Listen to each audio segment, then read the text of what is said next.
Okay, seventh graders, so this is what we're doing. You're going to create your back wall of your room, and it's going to sort of look like this. You're going to add the door and then any size piece of art. So in the center, you have your vanishing point, and then you have your two outside dots with the arrows up, and then your bottom and top dot with the arrows going left and right. You're going to take your T-square firmly against your board and drawing very lightly, slide it up to the dot and draw a light horizontal line. Repeat the process at the second dot, a light horizontal line. Then you're going to take your T-square and you're going to again press it against the board. So when I say against the board, it is flush to the board, and you're going to take it, line it up with a dot, and draw a vertical line between your two parallel horizontal lines, and then one here. The next step is we have these extra lines. So just go ahead and erase those extra lines, and we're left with a rectangle centered in the middle of the paper. We're just going to simply connect corner to corner now. So when we connect corner to corner, I'm going to put my T-square upside down. I'm going to slide it to the corner of the paper, and I'm going to draw these exceedingly light. The reason I'm drawing these exceedingly light is because they will be erased later on.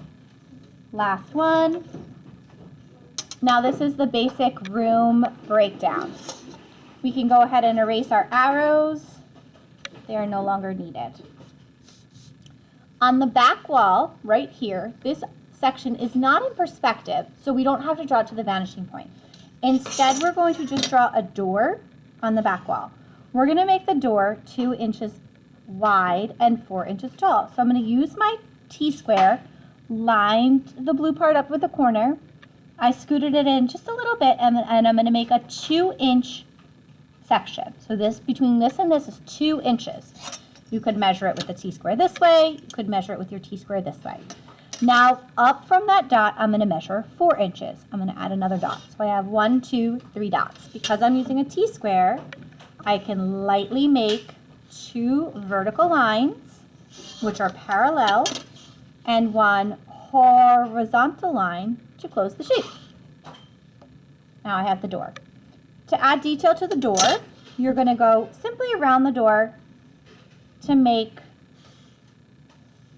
the molding around the door. You can definitely measure it. Just for time's sake, I'm doing it this way. And then on the other side of the wall, you're going to make some sort of rectangle. That rectangle is going to become art on the back wall. So go ahead and draw that. And again, you can draw the border around it. You can add a detail and doodle in something in this